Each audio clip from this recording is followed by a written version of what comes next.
கன்னியாகுமரி மாவட்டம் நாகர்கோவில் சிறையில் விசாரணை கைதியாக அடைக்கப்பட்டிருந்த சபரிவர்மன் சிறை காவலர்கள் தாக்குதலால் உயிரிழந்த சம்பவம் தமிழகத்தில் பெரும் அதிர்ச்சியை ஏற்படுத்தியுள்ளது.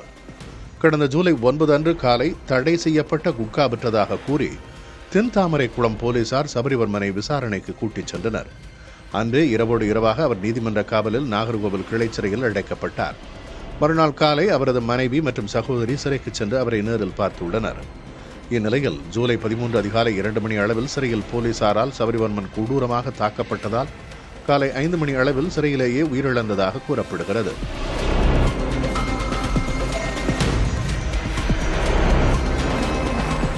காலை 6 மணிக்கு சிறை அதிகாரிகள் அவரது உடலை ஆசாரிப்பள்ளம் அரசு மருத்துவமனை கல்லூரிக்கு கொண்டு சென்றதாக கூறப்படும் நிலையில் காலை 7 மணிக்கு சபரிவர்மனின் உடல்நிலை பாதிக்கப்பட்டுள்ளதாக உறவினர்களுக்கு தகவல் தந்த அதிகாரிகள் காலை 8:30 மணிக்கு அவர் உயிரிழந்ததாக தெரிவித்துள்ளனர்.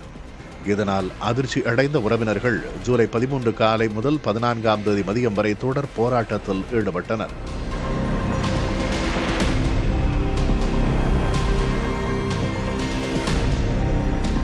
ஜூலை 14 மதியம் உடற்கூராய்வு செய்யப்பட்ட நிலையில் இரவில் வெளியான அறிக்கையில் சபரிவர்மனின் உடலில் கைமுறிவு உட்பட 19 இடங்களில் காயங்கள் இருந்தது உறுதியானது. இதையடுத்து சபரிவர்மனை கொடூரமாக தாக்கியதாக குற்றம் சாட்டப்பட்ட சிறை காவலர்கள் உடனடியாக கைது செய்யப்பட்டனர். தாவேகா சட்டமன்ற உறுப்பினர்கள் மீது முதல்வர் விஜய்க்கு நம்பிக்கை இல்லை என்று திமுக முன்னாள் அமைச்சர் அனிதா ராதாகிருஷ்ணன் கூறினார். தூத்துக்குடியில் காமராஜர் சிலைக்கு மாலை அணிவித்து மரியாதை செலுத்திய அவர் பிறகு செய்தியாளர்களை சந்தித்த போது தாவேகா சட்டமன்ற உறுப்பினர்கள் ஒரு நாள் கிளர்த்தெழுவார்கள், அன்று தாவேகா ஆட்சி கவிழும் என்று கூறினார்.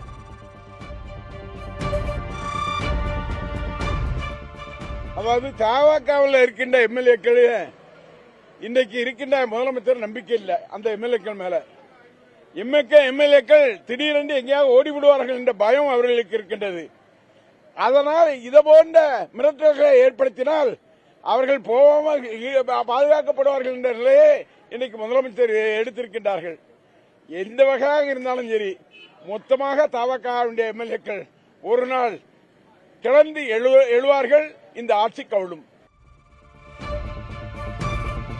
முதல்வர் விஜய் பேச்சுக்கும் செயலுக்கும் சம்பந்தமில்லாதவர் என அதிமுக முன்னாள் அமைச்சர் ராஜேந்திர பாலாஜி விமர்சித்தார். முன்னாள் முதல்வர் காமராஜரின் பிறந்த நாளை முன்னிட்டு விருதுநகரில் உள்ள அவரது மணிமண்டபத்தில் ராஜேந்திர பாலாஜி மரியாதை செலுத்தினார். அப்போது அதிமுக எம்எல்ஏக்கள் ராஜினாமா செய்துவிட்டு தாவேகாவில் இணைந்தது குறித்த செய்தியாளர்களின் கேள்விக்கு அவர் இவ்வாறு பதிலளித்தார். தேர்தலுக்கு முன்னாடி திராவிட கட்சிகள் தீய சக்திகள் அப்படின்னு சொன்னாலே விஜய் திராவிட கட்சிகள் எம்எல்ஏக்களை விலைக்கு வாங்குறாங்க ஒரு குற்றச்சாட்டு அது அவர் தேர்தலுக்கு முன்னாடி பேசுனது வேற, இப்ப நடந்துக்கிறது வேற, இனிமே நடக்க போறது வேற. அவருடைய பேச்சுக்கும் செயலுக்கும் சம்பந்தம் கிடையாது. முதல்வர் விஜயை தரக்குறைவாக பேசியதாக முன்னாள் அமைச்சர் செல்லூர் ராஜு மீது மதுரை மாநகர காவல் ஆணையரிடம் புகார் கொடுக்கப்பட்டுள்ளது. தாவேகா உறுப்பினரும் வழக்கறிஞருமான கணேசன் அளித்துள்ள இந்த மனுவில் தேர்தல் தோல்வி விரக்தியில் செல்லூர் ராஜு முதல்வர் விஜயின் புகழுக்கு களங்கம் விளைவிக்கும் வகையில் அவதூறு பரப்பி வருகிறார் என குற்றம் சாட்டினார்.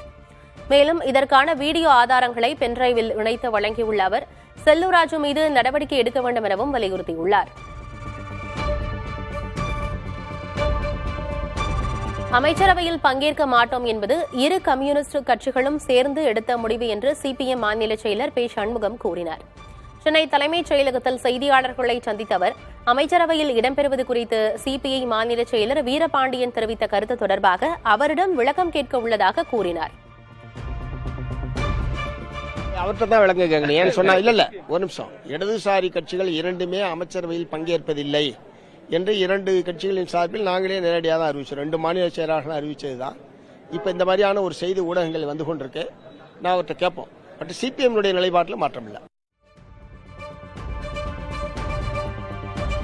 சென்னை பனையூரில் உள்ள பாமக அலுவலகத்தில் அன்புமணி ராமதாஸ் தலைமையில் மாவட்ட செயலர்கள் ஆலோசனைக் கூட்டம் நடைபெற்றது. பாமகவின் 38வது ஆண்டு விழா கொண்டாடப்பட இருக்கும் நிலையில் கட்சியிலிருந்து விலகிய நிர்வாகிகள் மீண்டும் இணைந்தது குறித்தும் வரவிருக்கும் உள்ளாட்சி தேர்தலில் அதிமுகவிடம் கூடுதல் இடங்களை பெறுவது குறித்தும் இக்கூட்டத்தில் ஆலோசிக்கப்பட்டதாக தகவல் வெளியாகியுள்ளது. பாமக நிறுவனர் ராமதாஸ் அரசியல் துறவரம் பூண்டுவிட்டதாகவும் அதனாலேயே நிர்வாகிகளை சந்தித்து ஆலோசனை நடத்தவுள்ளதாகவும் பாமக முன்னாள் சட்டமன்ற உறுப்பினர் அருள் கூறினார். சேலத்தில் செய்தியாளர்களை சந்தித்த அவர் நிர்வாகிகளின் விருப்பத்தை அறிந்து அடுத்த கட்ட முடிவை அறிவிக்க உள்ளதாகவும் கூறினார்.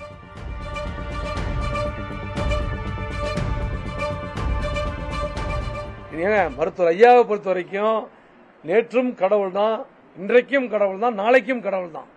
அது எந்த மாற்று கருத்தும் இல்லை. என்ன வழிகாட்டாத கடவுள் போய் கதவை சாத்திக்கிட்டாங்களேன்னு தான் வருத்தம். அவர் சாத்திக்கிட்டாரா சாத்தப்பட்டதான்னு தெரியல. கிட்டத்தட்ட 40 ஆண்டுகள் உழைத்த மருத்துவர் ஐயா அவர்கள் அரசியல் துறவரம் மூன்றதுனால தான் இந்த கூட்டத்தை நாங்கள் கூட்ட வேண்டிய ஒரு கட்டாயத்துக்கு தள்ளப்பட்டிருக்கிறோமே தவிர இதில் வேற ஒன்றும் கோஷ்டி குழப்பம் அந்த மாதிரியான நிகழ்வுகள் எதுவும் இல்லை. காவிரி தண்ணீரை திறக்காத கர்நாடக அரசை கண்டித்து கிருஷ்ணகிரி மாவட்டம் ஹொசூர் எல்லையில் கர்நாடக அணைகளை முற்றுகையிட முயன்ற தமிழக விவசாயிகளை காவல்துறையினர் தடுத்து நிறுத்தினர். தமிழக விவசாய சங்கங்கள் சார்பில் பேரணியாக சென்ற விவசாயிகள் தடுத்து நிறுத்தப்பட்டதால் தள்ளுமுள்ளு ஏற்பட்டது. இதைத் தொடர்ந்து போராட்டத்தில் ஈடுபட்ட ஐயாக்கண்ணு, வேலுச்சாமி உள்ளிட்ட நூற்றுக்கணக்கான விவசாயிகளை காவல்துறையினர் கைது செய்தனர்.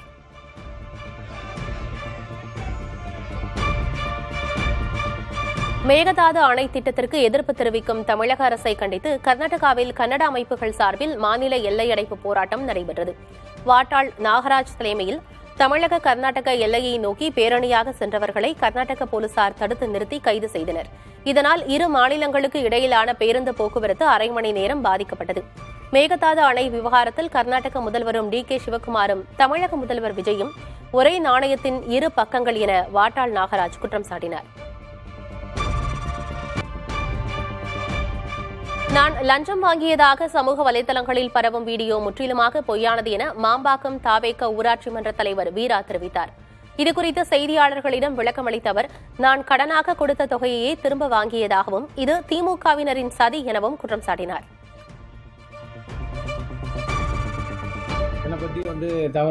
என்னை பற்றியும் சிஎம் பற்றியும் தவறான லஞ்சம் வாங்கின ஒரு குற்றச்சாட்டை சொல்லியிருக்காங்க. அது முற்றிலும் தவறு சார். நான் தான் சார் அவர் வர சொன்னேன். லஞ்ச பணம் வாங்குறது இருந்தால் நான் ஏன் சார் என்னோட ஆஃபீஸில் வச்சு வாங்க முடியுமா சார்? வெளியில் கூட யாருக்கிட்டனா கொடுன்னு சொல்லியிருக்கலாம், யாரை கொண்டலாம் போடுப்பான்னு சொல்லியிருக்கலாம். இது லஞ்ச பணமே இல்லையா சார்? என்கிட்ட வாங்கின பைசாவை திருப்பி கொடுக்குறாரு. இதை லஞ்ச பணம் அவர் சொல்கிறாரு சார். அவர் இதுக்கெல்லாம் தூண்டுதல் திமுக தான் சார். ஃபுல்லாகவே அவங்க ஒன்றிய சேர்மனும் ஒன்றிய கவுன்சிலர் அருண்குமார் எதிர்வர்மனும் தூண்டுதல் பேரில் அவரோட கான்ட்ராக்ட் தான் சார். எல்லா ஊராட்சியிலும் அவர் தான் இங்கே நவீன்றவர் தான் எல்லா ஊராட்சியிலும் வேலை செஞ்சுட்டு இருக்காரு. செமிகண்டக்டர் மற்றும் மொபைல் போன் உள்நாட்டு தயாரிப்பை பெருக்க பிரதமர் மோடி தலைமையில் கூடிய மத்திய அமைச்சரவை 2 திட்டங்களுக்கு ஒப்புதல் கொடுத்துள்ளது. அதன்படி இந்திய செமிகண்டக்டர் திட்டத்தின் 2ஆம் கட்டத்திற்கு 1,27,000 கோடி ரூபாயும், மொபைல் போன் உற்பத்தி சார்ந்த ஊக்கத்தொகை திட்டத்தின் 2ஆம் கட்டத்துக்கு 62,500 கோடி ரூபாயும் ஒதுக்கீடு செய்யப்பட்டுள்ளது. இந்த திட்டங்கள் மூலம் செமிகண்டக்டர் துறையில் 4 லட்சம் கோடி ரூபாய் முதலீடு ஈர்க்கப்படும் என்றும், உலக அளவில் மொபைல் போன் ஏற்றுமதியில் இந்தியாவின் முக்கியத்துவம் மேலும் அதிகரிக்கும் என்றும் மத்திய அமைச்சர் அஸ்வினி வைஷ்ணவ் தெரிவித்துள்ளார். டெல்லியில் உண்ணாவிரதம் இருந்து வரும் சோனம் வாங்சுக் உடல்நிலை மோசமடைந்துள்ளதாகவும் 2 நாட்களில் அவர் உயிர் பிரியக்கூடும் என்றும் டெல்லி உயர்நீதிமன்றத்தில் ராகேஷ்குமார் சைனி என்ற சமூக ஆர்வலர் வழக்கு தொடர்ந்துள்ளார். இதன் காரணமாக சோனம் வாங்சுக்கை கட்டாயப்படுத்தி மருத்துவமனைக்கு கொண்டு சென்று உரிய ஊட்டச்சத்து மருந்துகளை உடனே செலுத்த மத்திய மாநில அரசுகளுக்கு உத்தரவிடக் கோரி அவர் தனது மனுவில் கூறியுள்ளார். இதை நீதிமன்றம் நாளை விசாரிக்க உள்ளது. இதற்கிடையே சோனம் வாங்சுக் விவகாரத்தில் அரசு பிடிவாதமாக இருப்பதாக கரப்பான் ஜனதா கட்சியின் நிறுவனர் அபிஜித் தீப்கே குற்றம் சாட்டியுள்ளார். மாணவர்கள் நலனுக்காக போராடி வருபவருடன் பேசக்கூட அரசு தயாராக இல்லை என்றும் அதன் போக்கு கொடூரமாக உள்ளது என்றும் தீப்கே குற்றம் சாட்டினார்.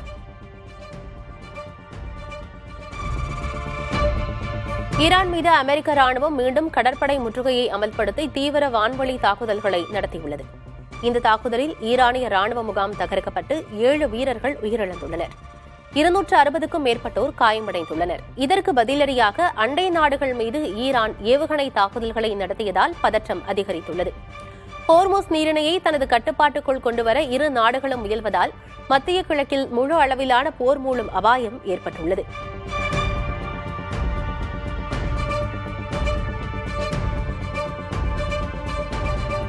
சீனாவின் ஹெபெய் மாகாணத்தில் டீப் சீக் போன்ற அதிநவீன செயற்கை நுண்ணறிவு தொழில்நுட்பங்களுடன் கூடிய ஸ்மார்ட் ரோபோ வழிகாட்டி நாய் சோதனை முறையில் அறிமுகப்படுத்தப்பட்டுள்ளது.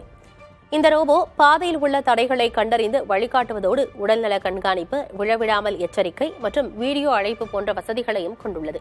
சாதாரண வழிகாட்டி நாய்களுக்கான பற்றாக்குறை மற்றும் அதிக பயிற்சி செலவுகளுக்கு மாற்றாக பார்வையற்றோரின் சிறந்த துணையாக இது செயல்படும் என எதிர்பார்க்கப்படுகிறது. ஆங்கில மொழியை ஏன் ஓர் இந்திய உள்நாட்டு மொழியாக கருதக்கூடாது என்று உச்சநீதிமன்றம் கேள்வி எழுப்பியுள்ளது.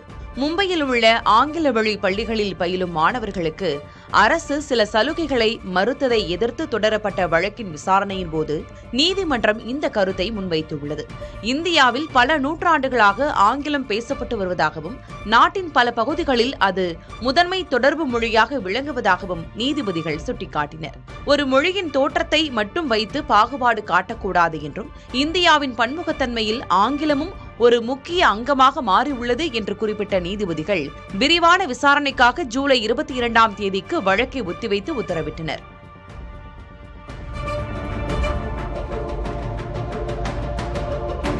சென்னையின் முக்கிய குடிநீர் ஆதாரங்களாக விளங்கும் ஏரிகளின் மொத்த நீர் இருப்பு தற்போது 50% கீழ் சரிந்திருப்பதாக நீர்வளத்துறை அதிகாரிகள் தெரிவித்துள்ளனர். வெயிலின் தாக்கம் மற்றும் தொடர் நுகர்வு காரணமாக இந்த சரிவு ஏற்பட்டுள்ளது. தற்போதைய நிலவரப்படி சென்னைக்கு குடிநீர் வழங்கும் முக்கிய ஏரிகளின் மொத்த கொள்ளளவான 13,222 மில்லியன் கன அடியில் வெறும் 6,040 மில்லியன் கன அடி நீர் மட்டுமே இருப்பு உள்ளது. குறிப்பாக செம்பரம்பாக்கத்தில் 2,451 மில்லியன் கன அடியும், புழல் ஏரியில் 1,685 மில்லியன் கன அடியும், பூண்டியில் 996 மில்லியன் கன அடியும் மட்டுமே நீர் உள்ளது. மேலும் வீராணத்தில் 515 மில்லியன் கன அடியும், சோழவரத்தில் மிக குறைவாக 90 மில்லியன் கன அடியும், கண்ணன்கோட்டை தேர்வாய்க்கண்டிகையில் 303 மில்லியன் கன அடியும் நீர் இருப்பு உள்ளது. இந்த நீர் இருப்பு மாநகரத்தின் அடுத்த 5 மாதகால தேவையை மட்டுமே பூர்த்தி செய்யக்கூடியது என்பதால் வடகிழக்கு பருவமழை தொடங்கும் வரையிலான காலத்தை கருத்தில் கொண்டு குடிநீர் விநியோகத்தை முறைப்படுத்த அதிகாரிகள் ஆலோசித்து வருகின்றனர். பொதுமக்கள் தண்ணீரை சிக்கனமாக பயன்படுத்துமாறு அதிகாரிகள் கேட்டுக் கொண்டுள்ளனர். எத்தனால் கலக்காத பெட்ரோல் தான் வேண்டுமென்றால் அதற்கு அதிக விலை தர வேண்டியிருக்கும் என்று மத்திய அமைச்சர் நிதின் கட்கரி தெரிவித்துள்ளார். ஆங்கில தினசரி நாளிதழ் ஒன்றுக்கு பேட்டியளித்த அவர், E20 பெட்ரோல் வாகன இன்ஜின்களில் பழுது ஏற்படுத்துவதாக கூறப்படுவது தவறு என்றும் அது குறித்து அரசுக்கு எந்த புகாரும் வரவில்லை என்றும் தெரிவித்தார். எத்தனால் கலப்புக்கு எதிரான விமர்சனங்கள் அரசியல் நோக்கங்கள் கொண்டவை என்றும் அமைச்சர் தெரிவித்தார். E20 பெட்ரோலை தொடர்ந்து E85 பெட்ரோல் அறிமுகப்படுத்தப்பட்டிருப்பதாகவும் இது விலை குறைவாக இருக்கும் என்றும் தெரிவித்தார்.